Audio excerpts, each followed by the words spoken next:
웃음만 지금 나오고 있습니다. 제가 왜 그럴까요? 엄청 긴장했나 봐요. 오늘 그 찬양인도 하다고 설교문을 안 뽑아 가져왔어요. 여기 지금 있어야 되는데 없어요. 그래도 자기가 설교문을 준비하면 좋은 게 하나 있습니다. 무엇일까요? 머리에 봐요. 혹시 제가 미사오보다 조금 오늘 좀 오늘 목사님 이상한데 그러면 원고를 안 가지고 올라와서 그런가 보다 하고 이해해 주셨으면 좋겠습니다. 감사합니다. 권사님 믿고 담대하게 설교하도록 하겠습니다. 오늘 말씀 너무 유명한 말씀이죠. 오병이어의 말씀이에요. 이 오병이어 사건은 기적의 사건이죠. 오늘 말씀 보면 5,000명을 먹였다 했는데 자세히 살펴보면요 남성만 5,000명이에요. 아마 그래서 신학자들이 산출해 보니까 대략 이 자리에 한 여성과 아이까지 포함하면 한 1만 3천여 명 정도 모인 사건이다라고 이야기하시더군요. 굉장히 많은 수가 모였어요. 그들이 뭐 했다? 배불리 먹고 그리고 12강들을 남은 기적의 사건이죠. 참 좋은 말씀이에요. 힘이 되는 말씀이고. 그러나 이 말씀이 저를 한때 굉장히 괴롭혔던 말씀이에요. 왜 그럴까요? 저는 오늘의 이 말씀을 여름 성경학교 때 처음 배웠어요. 저희 둘째 아들 주원이 정도 나이에요. 어린 저에게는 오늘 이 말씀이 굉장히 센세이션이죠. 뭐예요? 나누면 지금 뭐가 돌아오대요? 얼만큼? 12강주리가 돌아온다는 거예요. 깜짝 놀랐어요. 신앙생활을 하면서 한 개를 나누면 12개가 돌아온다는 거는 저희 어린 마음에 폭풍을 일으켰어요. 폭풍을. 다 아실 거예요. 어릴 때는 우리가 어때요? 뭐 받은 게 있으면 아까워서 못 주죠. 사탕도 이렇게 나누지 못해요. 근데 오늘의 이 말씀에 감동을 받아서 어떻게 했다? 그날부터 신나게 나누기 시작했어요. 왜? 돌아올 거니까. 12개가 돼서 올 거니까. 열심히 나눴어요. 여름 성경학교 받은 물품도요. 친구가 안 가졌다고 낼름 줬어요. 옷도 벗어줬어요. 신나게. 수중에 점점점 나눠주다 보니 얼마 어떤 것들이 어떻게 됐을까요? 그마다도 없어져서 아무것도 없었어요. 하루는 아버님이 용돈도 주셨어요. 그 구두쇠 같은 저희 아버님이 용돈을 주셨는데 나누면 배로 돌아오니 투자의 개념이었다면 신나게 썼어요. 근데 결과물이 어땠을까요? 결과물이 예상하신 대로 12강주리는 온데갈 데 없고 제게 날라온 것이라고는 용돈 함부로 썼다고 아버님이 회초리를 때리셨고 여름 성경학교에 받은 물품들 다 나눠줬더니 승현이 너만 준비물 안 가져왔다고 선생님한테 혼나고 집에 들어가서 혼났다 말하니 어머님이 파리채로 때리면서 그러니까 준비 좀 하고 다니지 너 어디다 그랬냐고 매맞았던 기억이 있어요. 그때는 왜 그렇게 때리셨는지 모르겠어요. 그 폭력에 그 상처가 깊었던지 그 다음부터는 어떻게 됐을까요? 교회 안에서 나누지 않았어요. 교회뿐만 아니라 일상에서도 나눔은 사라졌죠. 왜냐? 안 이루어졌기 때문에. 그래서 오병이어의 이 말씀은 저에게 애증의 말씀이었어요. 그렇게 살아오고 성인이 될 때까지 참 옹졸하고 부족한 마음으로 살아가다 신학교를 입학하게 됐는데 이 말씀을 다시 마주하게 되었어요. 그리고 이 말씀의 핵심에 대해서 내가 그동안 오랜 기간 오해하고 있었구나라는 것을 드디어 배우게 되었죠. 저는 오늘 이 말씀을 그래서 제가 가진 오류를 기억하며 나누고자 합니다. 무엇이 제가 잘못 알아보았는지, 그래서 그렇게 오랜 기간 동안 이 말씀을 오해하고 있었는지 나누고자 합니다. 사실 오늘 말씀은 설교가 없어도 좀 든든한 이유가 하나 더 있어요. 뭐냐면 이미 금요 모임 때 나눴던 아주 좋았던 말씀으로 기억하기 때문이죠. 아마 금요 모임 오신 분들은 오늘의 말씀을 이미 알고 있는지도 몰라요. 스포일러가 이미 있죠. 그래도 너무 좋은 말씀이기 때문에 우리가 꼭 알아두면 굉장히 우리의 삶에 힘이 되는 말씀이기 때문에 함께 나누고자 합니다. 오늘의 말씀을 우리 한번 다시금 살펴보고 힘있는 말씀을 우리 마음에 새겨서 오병이어 사건을 우리의 삶 속에서 우리가 주인공으로 그것을 누릴 수 있는 우리 모두가 되기를 주의 이름으로 축원드립니다. 한번 살펴보시죠. 오늘 오병이어 말씀은요, 잘 이해하기 위해서는 사건의 전개에 대해서 살펴봐야 돼요. 뭐에 대해서요? 사건의 전개. 오병이어는요, 거룩한 사건이에요. 근데 하늘에서 갑자기 뚝 떨어지고 없는데 음식이 탁 나타나서 기적을 일으키는 사건이 아니라 빌드업되고 있어요. 이 아이가 점점 쌓이고 있다는 거예요. 30절에 보니까요, 사도들이 예수께 모여 자기들이 행한 것과 가라앉힌 것을 낱낱이 고하였대요. 이게 12광줄이 나온 거하고 무슨 상관이 있길래 처음에 이렇게 시작됐을까요? 사실 그래서 많은 분들이 관심이 없는지라 이 부분은 다 넘어가요. 그러다 어디서부터 보냐면 대략 한 35절 정도부터 살펴보기 시작했죠.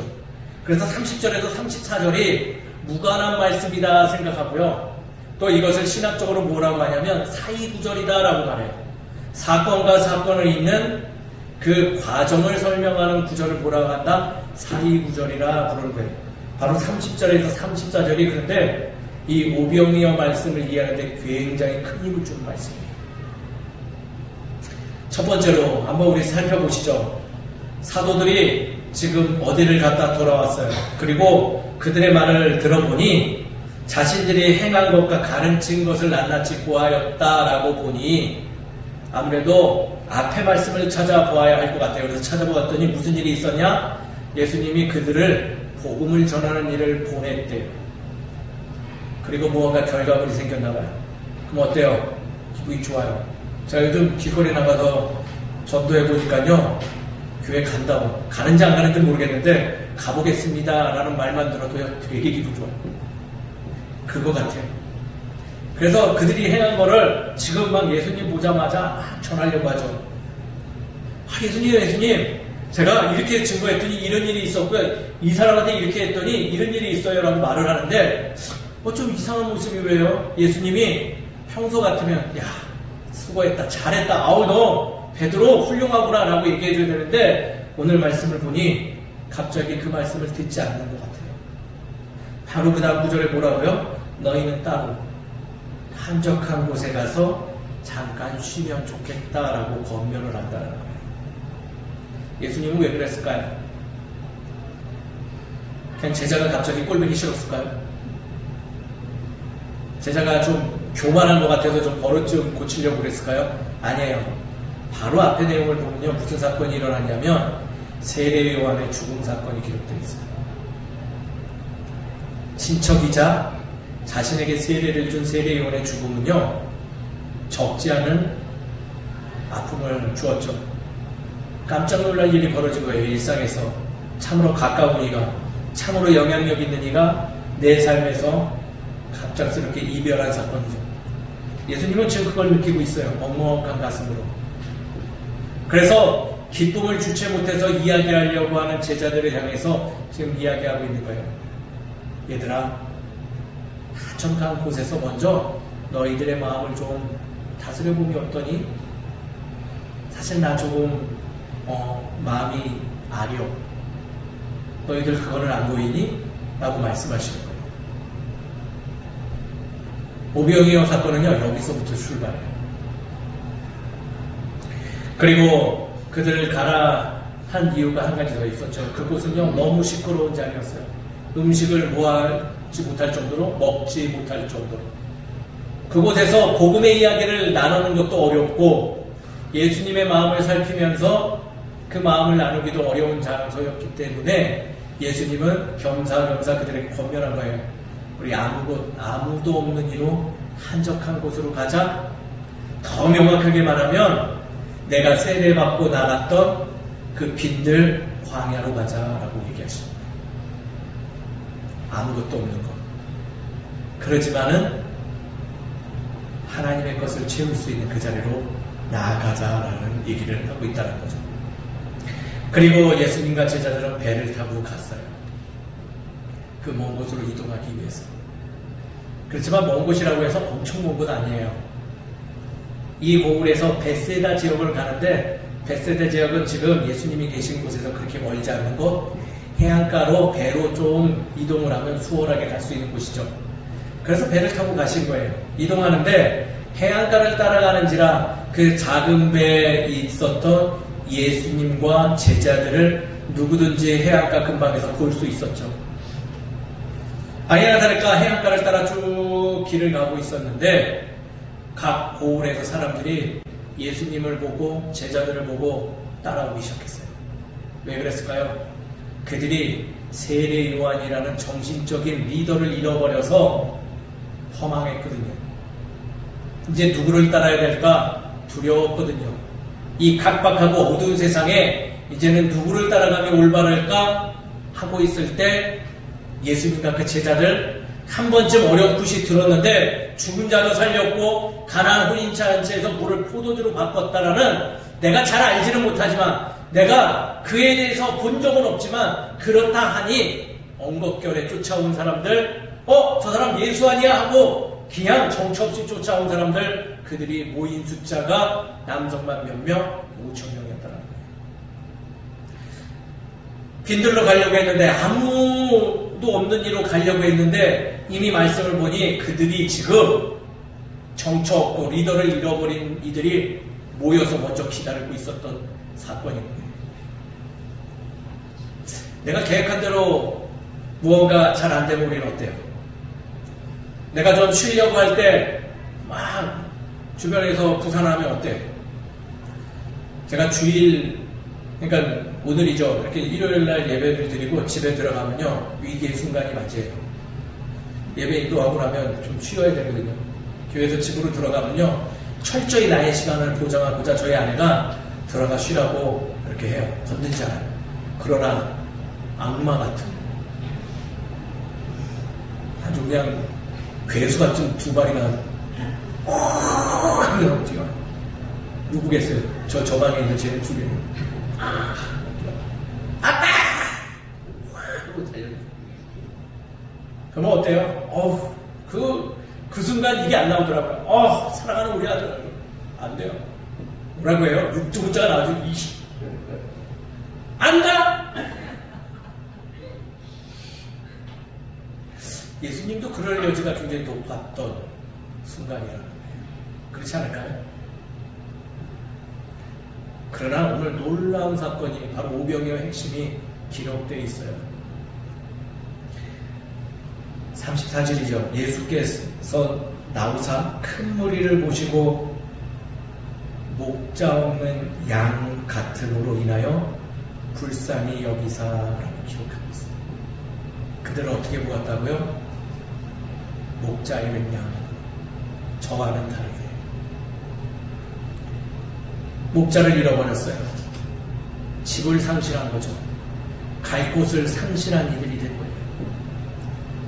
어떤 양은 절벽 밑으로 내려갈 수밖에 없고, 어떤 이는 길을 잃어버려서 그 길에서 이탈하여 이곳이 맞는지 안 맞는지 모르고 맹수에 노출되었던 그 존재, 그게 바로 목자 잃은 양의 정체성이죠. 그 수많은 군중을 보며 예수님은 그들을 바라보며 그러한 시선으로 바라보았대요. 그리고 불쌍한 마음, 즉 긍휼의 마음으로 그들을 보며 그들에게 먼저 그들의 공허한 마음을 채우고자 하늘의 음식을 허락한 사건이에요.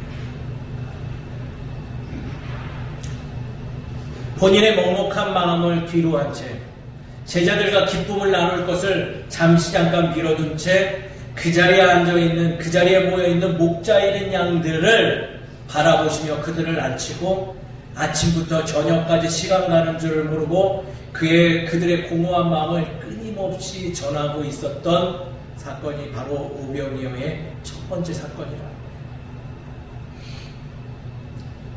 사랑하는 성도 여러분, 우리 하나님께서 지금도 여전히 우리를 목자 잃은 자녀로 보시며 우리의 삶에 찾아와 하늘의 음식을 먹여주시는지 믿으시길 바랍니다. 지금 예수님이 그러고 계세요.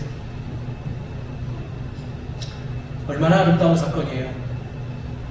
내 몸치 이기도 힘들고, 또 얼마든지 너희들 왜 지금 나 죽이려고 하는데 이런 일을 벌여? 너희들은 도대체 무엇을 보는 거야? 어쩌자고 지금 이렇게 모여서 나를 힘들게 하는 거야? 라고 이야기할 수 있는 순간에 그들을 긍휼한 마음을 바라보시며 그들에게 목자를 허락해야 되겠다, 그들의 영적 굶주림을 채워야 되겠다 여기시면서 그들을 하나님의 나라로 초대하는 예수님의 모습은요, 정말로 우리가 감동받을 수밖에 없고 배워야 될 참 신앙의 본이 되는 모습이다라고 할 수 있다는 겁니다. 우리는 이러한 마음을 가지고 우리의 삶의 자리에서 우리를 힘들게 하고 우리를 어렵게 하고 우리한테 실수하고 무례한 이들을 조금이나마 용기 내어서 그들에게 하나님의 나라와 그의 말씀을 증거하는 삶을 살아감이 마땅하다라는 것을 오늘의 말씀에서 먼저 배울 수 있게 된다는 거예요. 오병이어를 통해서 첫 번째 배울 수 있는 것이 바로 이 말씀이라는 거예요. 저처럼 대충 알고 단편적만 알아서 나눠서 뭘 얻을까라는 생각이 아니라 무엇을 해야 된다? 내 것을 비우고 하나님의 것을 채워 그것을 많은 이들에게 나누고자 바라보는 긍휼의 마음을 소유함이 우리의 신앙의 삶에 먼저 돼야 됨을 예수님은 몸으로 보여주셨다는 거예요. 사랑하는 성도 여러분, 이렇게 해서 우리의 삶 속에서 나눔이 있는 우리 모두가 되기를 주의 이름으로 축원드립니다. 그러나 오늘 말씀은요, 흥미진진해요. 그렇게 끝나면 감동이 하고 끝날 텐데 무슨 일이 벌어져요? 눈치 코치 없는 우리 제자들이 또 한 번 등장합니다. 예수님 먹먹할 때 뭐 했다고요? 자기네들 기쁜 것만 가지고 어떻게 나눠볼까 왔다가 뻘쭘했던 제자들이 지금도 여전히 눈치가 없어요.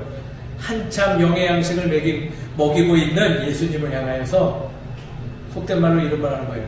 예수님, 슬슬 좀 배가 고프네요. 슬슬 좀. 근데 가만 보니까 이게 빈들이라서 좀 시간 좀 걸릴 것 같으니 저들 이렇게 좀 돌아가라 하면서 먹을 것 좀 사먹고 뭐 오고 싶은 사람 있으면 오게 하고 그렇게 정리하면 좋을 것 같아요 라고 말씀을 드리죠. 제가 좀 약간 가볍게 이야기해서 경고망동한 모습으로 보일 수도 있겠지만 어쩌면 제자들은 예수님을 아침부터 저녁까지 수고하시니 배려의 모습으로도 얘기할 수 있었을 것 같아요.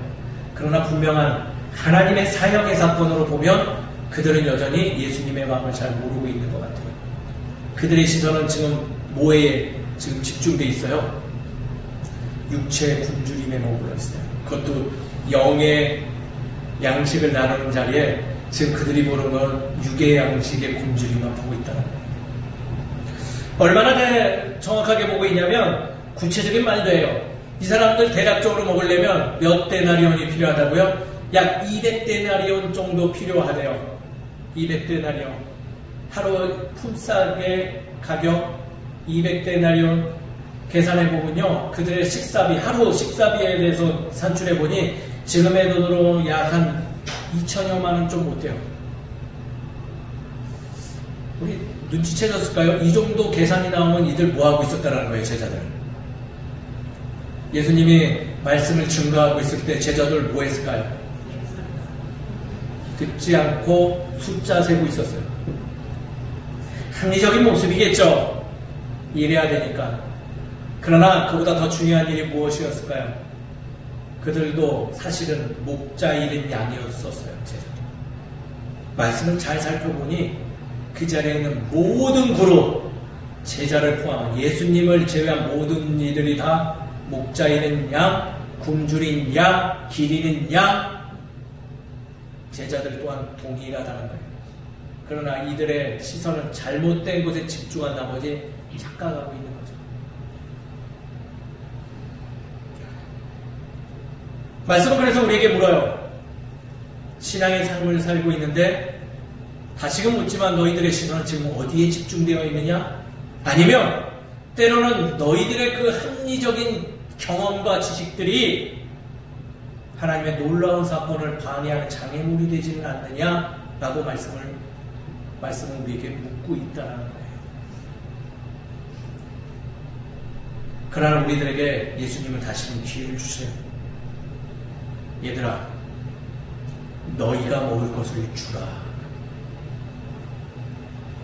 얼토당토한 이야기를 전해주고 있는 거예요. 200데나리온도 없고 지금 딴짓한 제자들에게 너희가 먹을 것을 주라. 어떤 의미가 담겨 있을까요?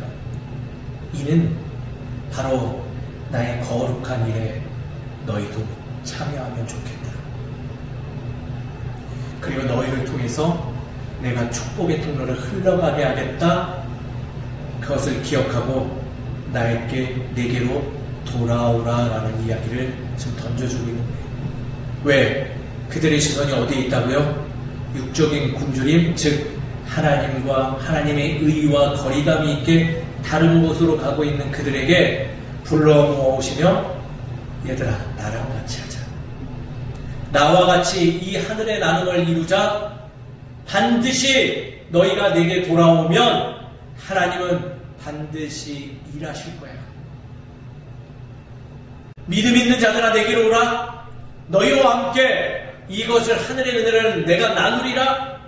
내가 너희에게 충분히 가르쳤으니 없다 불평하고 힘들다 하고 이들을 딱 봐도 계산이 나온다 하지 말고 하나님 말씀에 순종하여 우리 함께 동행하는 삶을 살아감이 어떠니? 내일에 참여하라. 너희가 나누어주면 좋겠어. 우리의 역할들은 분명히 나눠져 있으니 서로를 존중하고 서로를 귀하게 여기며 서로를 목자 잃은 양인 것을 잃어버리지 않고 나눔이 참으로 아름답지 않겠니라고 이야기해 준다는 거예요. 그리고 놀라운 사건은 그들은 예수님의 이 말씀에 순종하여 본인들이 나누고자 즉시 떼어서 나눠줄 때 그때 오병이어 사건이 일어났다는 거예요. 사랑하는 성도님 여러분, 오늘 찬양의 가사말이 너무 좋았어요. 이번 한 주 제 마음을 울렸던 찬송이에요. 참 많이도 불렀는데 왜 이것을 기억하지 못할까라는 생각이 드는 거예요. 내게로부터 눈을 들어 주를 보기 시작할 때 주의 일을 보겠네.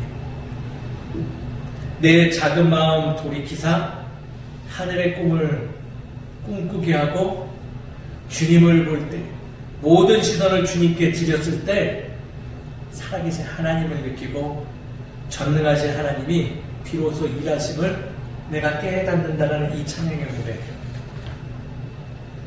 오늘 오병이어의 말씀과 크게 다르지 않은 말씀이라 생각되어져요. 오늘 말씀을 준비하며 이 제자들의 모습이 나의 모습은 아닌가 고민해 보았습니다. 주님이 부르셔서 목회자도 되었고 나름 주님의 일에 참여한다 하고 있지만은 지금 나의 시선은 어디에 지금 머물러 있는가? 나는 그 일에 진정으로 하나님이 원하시는 그 일에 참여하고 있는 것은 맞는 것인가 살펴보게 되었죠. 이런저런 고민하는 가운데 오늘 말씀을 통해서 제 마음에 울리는 말씀, 승현아, 고민하기보다는 내가 나와 함께 주의 것을 나누면 좋겠다. 오늘 그 마음으로 주의 말씀을 나누고자 합니다. 믿음으로 일어나시고 영과 육의 양식을 체험으로 인해 주께 돌아가는 우리 모두가 되기를 주의 이름으로 축원드립니다. 오늘 말씀을 우리의 삶에 좀 적용해 보았으면 좋겠어요. 오늘 말씀에 따라서 살려면 첫 번째 우리가 행해야 될 게 보이더라고요. 바로 예수님의 제자들처럼 나의 것을 급하게 나누려고 하기보다는 때로는 한적한 주의 자리로 나아감이 어떤가 생각해 봅니다. 이 점에 대해서 어떻게 생각하시는지요? 제가 참 아무것도 아니지만 마음에 찔리는 질문을 하나 드릴게요. 홀로 기도하는 시간을 얼마나 가지시나요?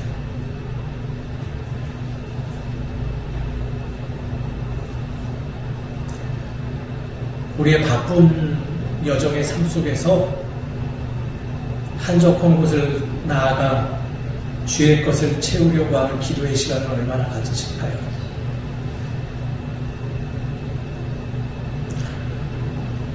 일부는 사용하고 계실까요? 대략 계산해봤더니 일주일에 168시간이더라고요. 한적한 곳으로 나아가는 시간을 소유하는 우리 모두가 되기를 주의 이름으로 축원드립니다. 참 도움이 되었어요. 저에게 한적한 시간이 언제였냐라고 물어볼 때 저는 코로나 기간이었던 것 같아요. 너무나 감사한 기간이에요. 2월에 이곳을 코로나 발발하고 2월에 다른 교회들보다 가장 먼저 비대면 예배를 전환하고 홀로 이곳에 남았는데 할 게 없더라고요. 목회자로서 할 게 단 한 개도 없었어요. 저 지금 열려있는 제 방에 앉아서 처음에는 말씀도 보고 책도 보고 했는데 참 이게 막막하니 언제 끝날지를 모르더라고요. 근데 놀라운 것을 하나 배웠어요. 그 홀로 된 시간에 제가 할 게 없으니, 즉 할 게 없다 하면 내가 주도하는 일이 줄어드니 드디어 하나님과 교제하는 시간을 갖더라고요. 누군가 그래요. 목사는 맨날 기도원에 가서 기도하면 좋지 않을까요? 저희 기도의 자리는 바로 저 방이에요. 바로 이 자리예요. 그리고 놀라운 것은 그 한적한 시간을 들여 주께 기도하고 주님과 소통하였더니 조금씩 성장하는 목회자가 되고 있었다는 겁니다. 사랑하는 성도 여러분, 참으로 바쁜 인생의 길을 가고 있는지 잘 알고 있습니다. 그런데 예수님은 우리에게 말씀하십니다. 잠깐 머물고 잠시 한적한 곳으로 가서 너의 상처만 바라보지 말고 조금은 눈을 들어 주님을 바라보려 좋아 교통하려 하고 알려주고 계세요. 그 부르심에 네라고 응답하는 우리 모두가 되기를 주의 이름으로 축원드립니다. 그러면 반드시 주의 일을 보게 되고 주의 일을 체험하는 우리가 모두가 될 줄 믿습니다. 두 번째는요, 오늘 예수님이 또 한 번 말씀해 주신 거예요. 바로 37절에 있죠. 무엇을 해야 한다? 너희가 먹을 것을 주라. 내가 믿음 좋은 선배가, 목사가, 장로가, 권사가, 직분자들이 하는 게 아니라 누구라고요? 주를 바라보는 내가 주의 일에 참여해야 된다는 거예요. 사랑하는 성도 여러분, 이 말은요, 하나님이 우리 모두 개인에게 벗이 되겠다는 약속이에요. 내가 너를 방치하지 않아? 너 그렇게 하찮게 만들지 않았어? 나는 다른 사람이 아니라 바로 너와 함께 나의 일을 하고 싶어. 다른 사람한테 미루지 말고 내가 나와 함께 했으면 좋겠어. 바로는 내가 바로 나와 함께할 이야 라고 부르고 계신다는 거예요. 제자들은 돈이 없었어요. 능력도 없었어요. 통솔할 지도력도 없었어요. 그러나 그러한 제자들에게 향해 예수님은 너희가 먹을 걸 주어라. 너희가 그래도 먼저 되지 않았니? 너희가 나의 곁에 가까이 있지 않니? 너희가 같이 하늘의 은혜를 나와 함께 나누었으면 좋겠다라고 이야기하는 거예요. 사랑하는 성도 여러분, 저는요, 교회 안의 봉사는, 교회 안에 물질에 나누는 것, 교회 안의 모든 것은 여기에서부터 시작됐다고 생각해요. 그냥 어떤 감정적으로 감동받아서 일하는 거는요, 오래 못 가요. 제가 볼 때는 맥시멈 3년이에요. 3년 뒤에는 영원히 교회 떠나요. 왜? 아무도 같이 안 하니까. 나만 하는 것 같으니까. 나만 손해보는 것 같으니까. 나만 미련한 것 같으니까. 사랑하는 성도 여러분, 주께서 함께 하십니다. 주의 일에 참여하는 게 바로 나임을 깨달은 자들의 그 마음으로 참여할 때 봉사가 봉사될 수 있는 거예요. 예물의 나눔이 되는 거예요. 헌물의 나눔이 누군가에게도 기쁨이 될 수 있는 거예요. 사랑하는 성도 여러분, 내가 먼저 나서는 우리 되기를 소망합니다. 먼저 인사하세요. 왜 내가 왔는데 알아주지 않아? 아니에요. 먼저 알아주세요. 먼저 격려해 주세요. 시끄럽고 무례하게가 아니라 아픈 이가 보이면 옆에 살며시 가서 앉아주세요. 그것만으로도 힘이 돼요. 아픈 이들이 보이면 묵묵히 기도로 응원해 주세요. 어려운 이 보이면 소리 소문 없이 도와주세요. 그럼 반드시 주님이 우리와 함께하며 오병이어 사건을 우리의 일상에서 드러낼 줄 믿습니다. 마지막, 오늘 말씀이 아니라 다른 복음서에 기록된 한 가지만 더 기억하시죠. 오늘 물고기 2마리와 보리떡 5개는 다른 복음서에는 이렇게도 기록되어 있더라고요. 누가 가져 나왔다고요? 어린아이의 손길에 의해서. 우리가 나누는 그 작은 보리떡 5개와 물고기 2마리가 누구의 손으로부터 들려진 것을 기억하는 우리 되기를 소망합니다. 참 우리 시대에 많은 교회들이 돈으로서 많이 무너지는 교회들 많은 거예요.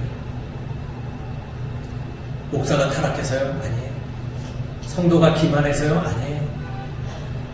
한국교회가 그 예물이 누구의 손으로 드려지는지에 대해서 망각하기 때문에 벌어진 일이라 생각되어집니다. 저는 연말이 되면요, 그냥 뭐 철딱선이 없게 되게 기뻐요. 재정보하고 나면요, 제가 막 자랑스러워요. 왜 그럴까요? 우리 교회가 어려운 상황 속에서도 예물을 모아 진짜 그 예물이 남은 걸 보면요, 막 되게 좋아요. 물론 우리 성도님들이 걱정과 염려로 목사님 그거 남은 거 아니잖아요 라고 얘기해 주지만은 너무 좋아요. 왜? 이게 어떻게 드려진 예물인지 알기 때문에.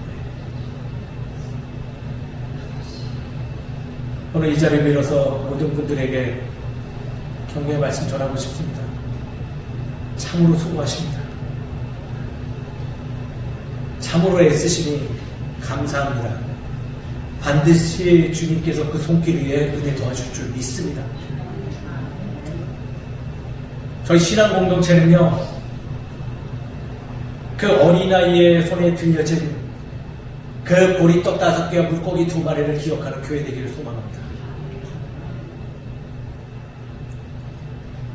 성도님들이 모아주신 그 귀한 힘을 비록 우리 사람이 쓰지만 그 안에 담겨져 있는 진정성 있는 그 은혜는 하나님께 올라갈 줄 믿습니다. 반드시 그것을 기억하며 귀하게 사용하고 기쁨으로 나누는 우리 모두가 되기를 주의 이름으로 축원드립니다. 말씀을 정리하죠. 오병이어는 바로 그러한 내용들이 담겨져 있는 귀한 말씀이에요.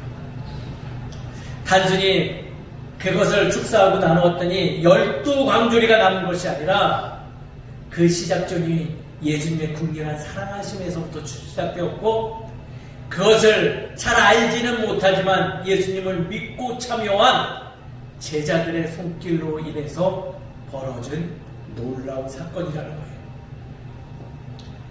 사랑하는 성도님 여러분, 저는 이 시대도 오병이어 사건이 바로 지금 이 순간에도 이루어질 줄 믿습니다. 그 사건을 삶 속에서 충만하게 누리며 많은 이들에게 그 복음의 말씀들을 전하며 함께 그 기쁨을 누리는 우리 모두가 되기를 주의 이름으로 축원드립니다. 기도하겠습니다.